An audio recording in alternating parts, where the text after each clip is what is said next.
Assalamualaikum warahmatullahi wabarakatuh. Bapak, Ibu, dan saudara-saudara yang saya hormati, 7 bulan sudah kita bersama-sama menghadapi pandemi ini. Saya paham masih banyak tantangan, namun tidak sedikit yang telah kita kerjakan. Singkatnya, strategi pemerintah sejak awal adalah mencari titik keseimbangan. Sekali lagi, mencari titik keseimbangan. Saya tegaskan kembali bahwa kesehatan masyarakat, kesehatan publik tetap nomor satu, tetap yang harus diutamakan. Inilah prioritas, tetapi memprioritaskan kesehatan bukan berarti mengorbankan ekonomi.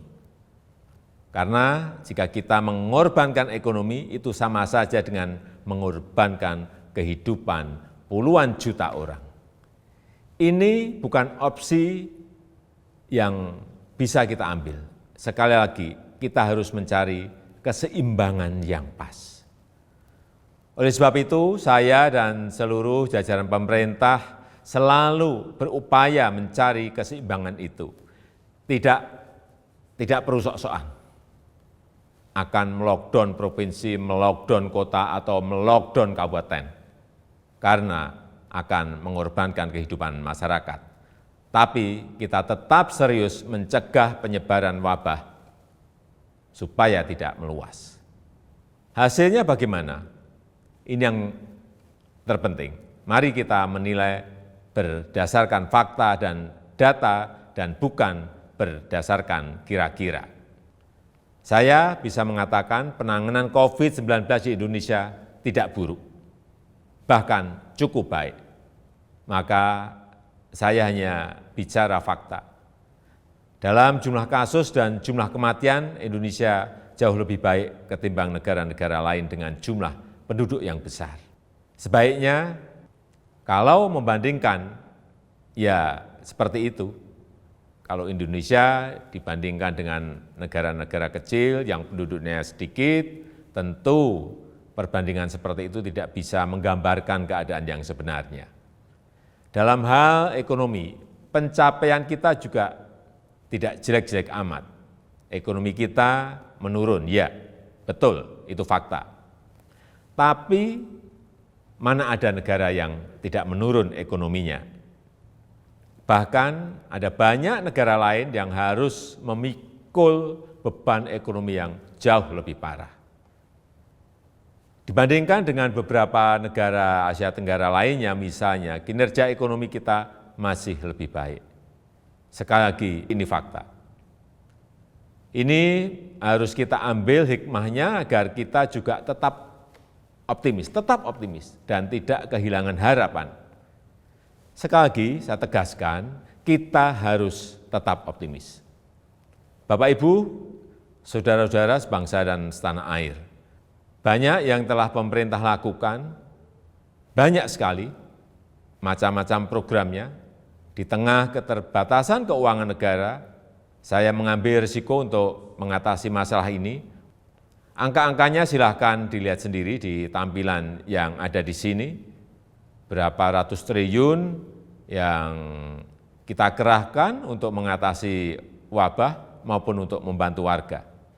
Kendati demikian, saya juga belum puas. Saya ingin menteri-menteri lebih baik lagi dalam bekerja, mencari program yang lebih tepat sasaran. Semua harus terus kita perbaiki. Masih banyak kerja keras yang perlu kita kerjakan. Kita harus terus melakukan penyesuaian kebijakan, mencari yang lebih baik. Masyarakat jangan ragu untuk melapor.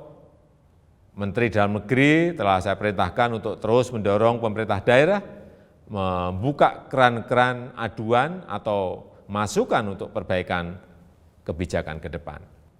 Setelah 7 bulan, banyak yang bisa kita pelajari dari wabah ini.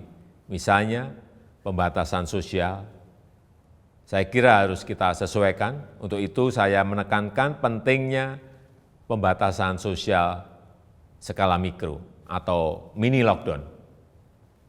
Kita buat lebih terarah, spesifik, fokus, tajam untuk mengatasi masalah COVID, tapi tidak membunuh ekonomi dan kehidupan masyarakat. Ini yang harus kita lakukan. Penyesuaian kebijakan itu jangan dianggap pemerintah mencela-mencela. COVID ini masalah baru. Seluruh dunia juga sama, belum ada negara yang berani mengklaim sudah menemukan solusi yang terbaik. Tiap negara juga berbeda-beda masalahnya, berbeda cara dalam menanganinya. Jadi kita pun harus terus menyesuaikan diri, mencari cara terbaik yang paling cocok dengan situasi kita. Sekali lagi, pencapaian kita sejauh ini tidak buruk. Angka-angkanya jelas, tapi jangan membuat kita terlena. Kita harus waspada, kita harus tetap bekerja keras.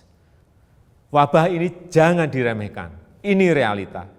Tapi jangan membuat kita pesimistis. 7 bulan ini Indonesia membuktikan mampu mengatasi masalah. Belum sempurna, ya, tapi bisa kita perbaiki bersama-sama. Mengatasi pandemi ini memang sulit, memerlukan kerja keras bersama, dan saya yakin kita akan dapat melakukannya. Yang penting, dalam situasi seperti ini, jangan ada yang berpolemik, dan jangan ada yang membuat kegaduhan-kegaduhan. Bapak, Ibu, dan saudara-saudara sebangsa dan setanah air, tentunya apresiasi saya sampaikan kepada dokter, perawat, tenaga medis, TNI, Polri, ASN, dan juga para relawan. Namun, tidak kalah pentingnya adalah peran serta masyarakat untuk berubah, menyesuaikan diri, menaati protokol kesehatan. Lakukan dengan disiplin 3M, memakai masker, menjaga jarak, mencuci tangan. Tetap optimis mengatasi masalah. Saya percaya jika kita saling melindungi, saling membantu, saling mengingatkan satu sama lain, kita akan mampu melalui masa-masa sulit ini. Semoga Allah SWT, Tuhan yang Maha Kuasa, meridhoi dan memberkati segala upaya yang telah dan akan kita lakukan bersama-sama sehingga dapat keluar dari krisis ini. Terima kasih. Wassalamualaikum warahmatullahi wabarakatuh.